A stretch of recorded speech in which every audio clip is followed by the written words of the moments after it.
Saturday স্বভাবতই cooking day. Last start. আমি আজকে করব সরিষা বাটা দিয়ে ডাটা চচ্চড়ি। জানেন কেন?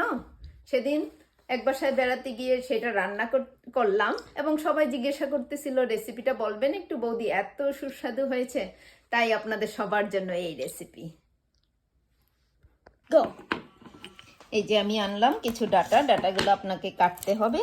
সো আমি এইভাবে ছিলে নিচ্ছি। ছুরি কোনো সমস্যা না, আপনি এই যে এইভাবে ছুরি দিয়েই কাটতে পারেন। অনেকে পছন্দ করেন বটি ইউজ করতে, বাট আমি ছুরি দিয়েই করি। আচ্ছা, এইভাবে আমি ডাটাগুলা কেটে নিব, যা আমি অলরেডি করেছি। এই যে এইখানে আপনি দেখতে পাচ্ছেন এতগুলো ডাটা। এখন সাথে আমি অ্যাড করব একটা বেগুন। আমি বেগুনটাকে স্লাইস করে নিব, যেটা বেগুন যদি আমি অ্যাড করি তবে ইয়েটা দেখেন, আমার গার্ডেনে বেগুন কত সুন্দর। আচ্ছা, এখন আমি বেগুনটাকে এভাবে স্লাইস করে চিকন চিকন করে কেটে নিব।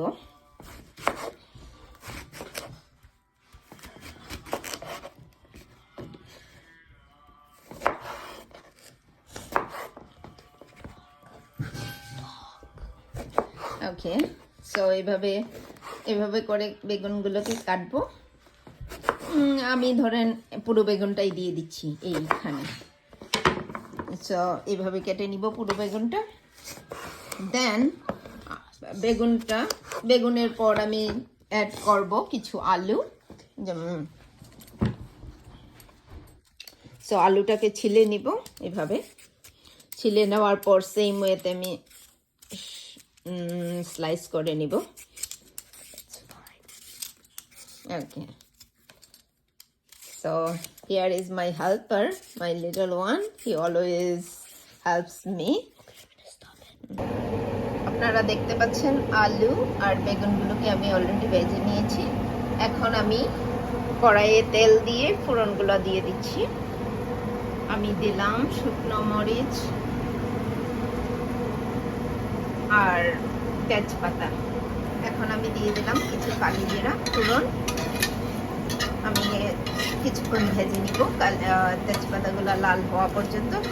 তারপর এটাতে দিয়ে দিব কয়টা কাঁচামরিচ কাটতে।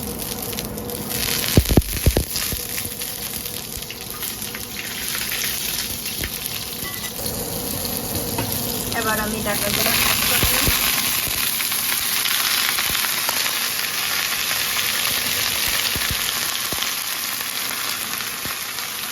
ডাটাগুলো সিদ্ধ হওয়ার জন্য একটু হালকা দিতে দিব 2-3 minute.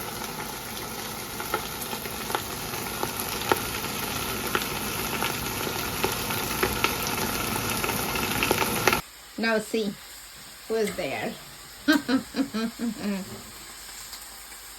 So, oh, you're doing good. Now we have to add aloo. Can you mix it up? mix it up? Yes.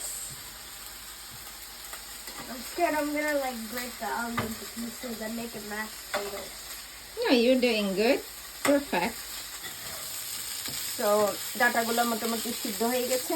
এই পর্যায়ে আমি অ্যাড করব একটু লবণ।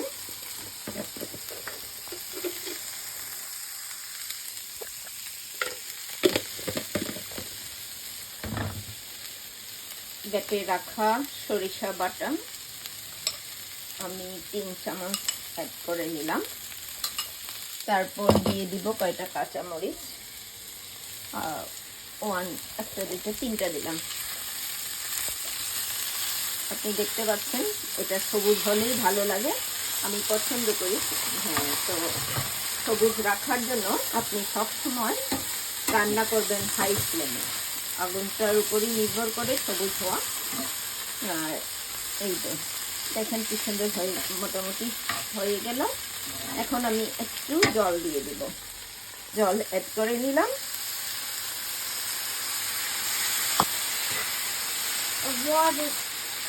ওয়াটার তো এখন দিলাম। বন্ধ করতে। ওকে, আপনি দেখতে পাচ্ছেন কত সুন্দর হয়ে গেল। এবারে আমি অ্যাড করে নিব কিছু বেগুনটা ভেজে রাখা বেগুনটা আমি অ্যাড করে নিলাম। অ্যাড করে নেওয়ার পর আমি ধরেন আপনাকে যতটুকু সময় লাগে সিদ্ধ করব।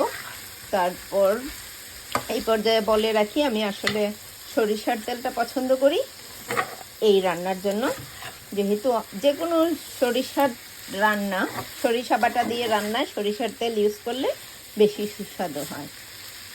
আর আমি একটু অ্যাড করে নিব লবণ, আমি অলরেডি দিয়ে দিয়েছি। ডাটা চচ্চড়ি মোটামুটি রেডি হয়ে গেছে। এই পর্যায়ে আমি একটু চিনি দিয়ে দেব। চিনি দিয়ে কিছুক্ষণ নেড়ে চেড়ে একটু পরে নামিয়ে ফেলব। তৈরি হয়ে গেল সর্ষে বাটা দিয়ে ডাটা চচ্চড়ি। গরম ভাতের সাথে খুবই সুস্বাদু এবং সম্পূর্ণ নিরামিষ recipe. Go. Enjoy this nice recipe.